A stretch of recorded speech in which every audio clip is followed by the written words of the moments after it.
On n'arrive plus à se passer l'une de l'autre. Les sentiments commencent à naître. Un soir, on va à une sortie, elle et moi. Elle me dit aujourd'hui, on va réellement profiter. Baladons-nous, causons, profitons. Ce jour, je n'ai pas pris ma voiture. Elle avait sa voiture à elle. On va, on se balade, on découvre les petits coins, on mange à gauche et à droite. À un moment, on se pose quelque part. En se posant quelque part, on se met à discuter. On se rapproche. Nos corps se rapprochent encore plus. Et voilà qu'arrive le moment fatidique. On s'embrasse. C'est la seule qui m'a contacté et m'a dit, les chroniques de Lilou, je voudrais collaborer avec toi. Mais une chose, je ne suis pas pressée. Je voudrais que tu utilises d'abord mes produits. Après l'utilisation de mes produits, reviens-moi, on fait la collaboration. Non, est-ce qu'on peut parler de monteur? Regardez. Pour les personnes qui ont l'habitude de suivre mes chroniques depuis, vous savez qu'à ce niveau, chez moi, c'est souvent très sombre. Mais est-ce que vous pouvez voir? Je vous parle sans filtre. Caméra retournée. Regardez mon teint. Sans filtre. Tu cherches une gamme de produits. C'est tellement elle. Vous pouvez la contacter sur WhatsApp. Vous pouvez la contacter via son numéro. Ses produits sont disponibles en Allemagne. Elle livre dans toute l'Europe. Ses produits sont aussi disponibles au Cameroun. Les gars, voilà la femme mariée de quelqu'un qui est en train d'embrasser une autre femme. Et lorsqu'on s'embrasse, je me laisse aller. Je me laisse emporter par tout ce que je ressentais à l'instant présent. Je ne peux pas expliquer ce que je ressentais, mais ce que je ressentais était tellement intense. Tellement intense que je me suis laissée emporter. C'est-à-dire que l'humidité de sa bouche plus l'humidité de ma bouche était vraiment intense. La chaleur de son corps que je ressentais était intense. Je ne peux expliquer exactement, mais je peux vous dire que c'était intense. Après cette nuit, je suis rentrée chez moi. Honnêtement, je ne me suis pas posé de questions, mais je peux vous dire que ce soir-là, j'avais tellement bien dormi. Tellement bien dormi que le matin, quand je me suis levée, j'étais la personne la plus joyeuse du monde. Elle et moi, on s'envoyait des textos quand j'étais au travail. Elle aussi au travail. On sortait ensemble, on allait manger ensemble après le boulot. Notre relation était devenue tellement fusionnelle. On parlait de temps en temps de mon mari et on passait à autre chose. On se rencontrait dans des hôtels et on faisait ce qu'on avait à faire. La première fois qu'on l'a faite, que moi je l'ai faite parce que j'ai découvert ce côté-là. J'ai trouvé ça tellement magnifique. Ah bon? Ah bon, madame? C'était tellement intense. Elle m'a fait vivre des sensations que je n'avais jamais vécues avec un autre homme. Elle m'a fait découvrir des choses que je ne connaissais pas. J'ai trouvé ça tellement magnifique. Je peux vous dire que la relation intime que j'avais avec cette personne était tellement intense que je n'arrivais pas à me contrôler quand j'étais près d'elle.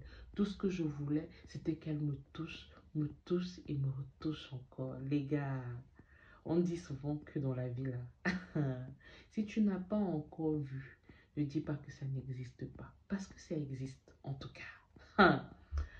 Nous voilà donc d'emblée dans la relation. Vu que j'avais présenté cette dame à mon mari, donc elle pouvait venir chez nous comme elle voulait, quand elle voulait. Lorsque mon mari allait en week-end ou en mission dans je ne sais où, elle était avec moi. On faisait ce qu'on avait à faire avec subtilité parce qu'il y avait des enfants dans la maison. Je la présentais comme ma meilleure amie. C'était la tata de tout le monde et tout le monde l'aimait. Notre relation était devenue tellement intense. Lorsqu'on avait des rapports, on filmait, on les gardait. Moi, avant, qui était très pudique, je n'étais plus la femme pudique que j'étais avant. Mon mari a commencé à me dégoûter peu à peu. Ah, ça a commencé. Il a commencé à plus me dégoûter encore plus. Quand il s'est rendu compte que je perdais du poids, que je redevenais belle, il a recommencé à revenir vers moi. Alors, je peux comprendre que on n'est plus envie de sa femme parce qu'elle a pris du poids, l'accouchement. Mais vous les hommes, comprenez une chose, c'est que une femme qui porte des enfants dans son ventre ne peut plus avoir le même corps qu'elle avait quand elle était jeune. Vous, en retour, vous devez soutenir vos femmes, les accompagner à perdre du poids, les aider à se sentir bien, à leur apporter la confiance dont elles ont besoin. Mon mari aussi aimait beaucoup cette femme-là. Il disait qu'enfant, j'avais trouvé quelqu'un avec qui je m'entendais très bien. Franchement, il n'avait rien à dire concernant la dame en question. Je n'étais plus seule, je ne ressentais plus la solitude. Je savais que quand il fallait pleurer, j'avais une épaule sur laquelle je pouvais pleurer. Une épaule où je pouvais parler, me confier librement, dire ce que je pensais exactement. Elle était vraiment magnifique. Elle savait m'écouter, m'encourager, me donner les mots qu'il faut pour me sentir bien. Ah bon, madame? Ah bon? Notre relation s'est intensifiée. Elle devenait de plus en plus intense. Je n'arrivais plus à la quitter. C'est-à-dire que on n'arrivait pas à se quitter véritablement. Chaque fois qu'on a essayé de se quitter, on se remettait ensemble. C'était plus fort que nous. On n'arrivait réellement pas. On s'envoyait des messages tous les jours. On s'appelait matin, midi et soir. On se voyait les week-ends. On passait des nuits magnifiques ensemble. Chaque nuit passée avec cette femme était tellement intense et horrible. Je dis bien, je n'ai jamais vécu une telle relation de ma vie. Cette relation était tellement fusionnelle. En plus d'être fusionnelle, elle était tellement intense. Elle me faisait vibrer de la tête aux pieds. Avec elle, je ressentais des sensations incroyables. Même le simple fait qu'elle me caressait le bras ou la cuisse me donnait des envies incroyables. Je ne sais pas, mais c'est la deuxième fois que j'entends quelqu'un me dire que une relation de femme en femme est tellement intense. Je ne sais pas si c'est vrai ou alors vous êtes animé par un esprit, mais bon, à chacun ses envies, hein. On n'y peut rien en tout cas. La relation continue, elle et moi.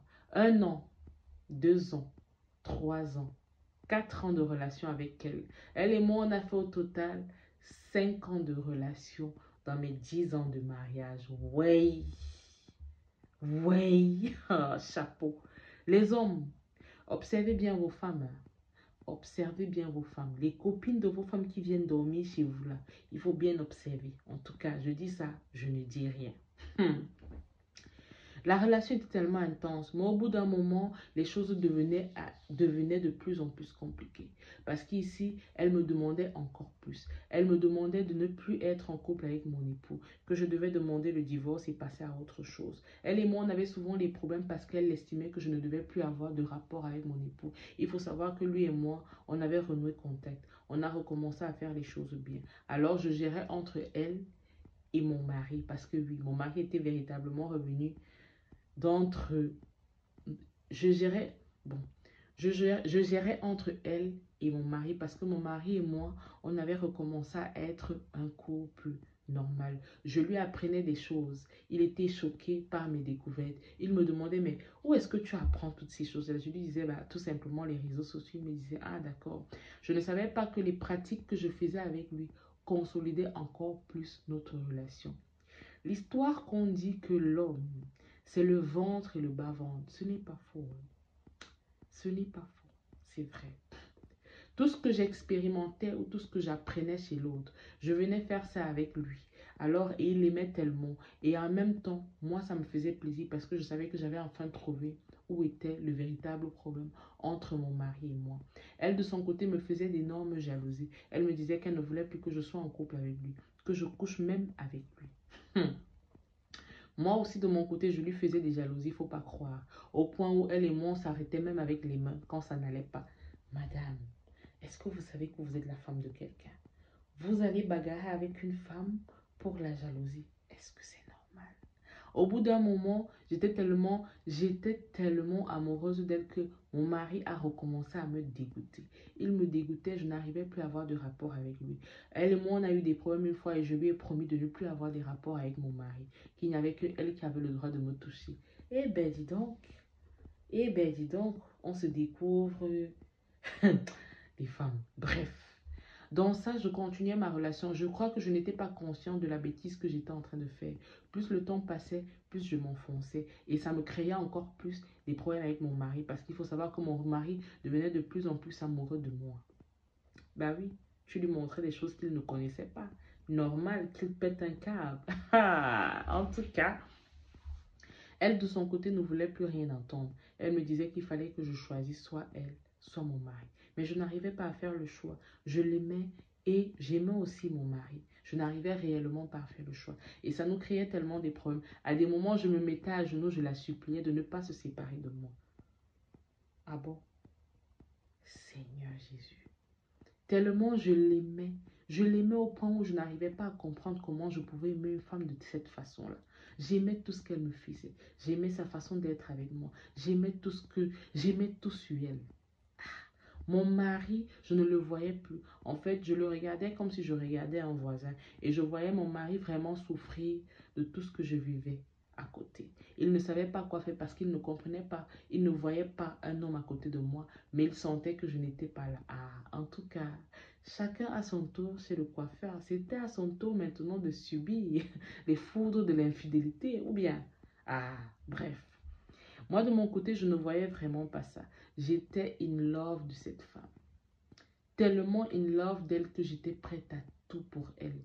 Mais pas me séparer de mon mari. Parce que lui et moi, on avait des enfants. Lui et moi, on avait une vie. Et je ne pouvais pas déposer cette vie-là pour me retrouver avec une femme. Qu'est-ce que j'allais dire à ma famille? Comment la société allait me voir? Les problèmes s'enchaînent, elle et moi. Les problèmes s'enchaînent encore et encore. Je décide alors d'arrêter la relation. Elle me dit, il n'est pas possible qu'elle et moi on arrête la relation. On a vécu trop de choses, ce n'est pas possible. 5 ans de relation. Ah, on continue.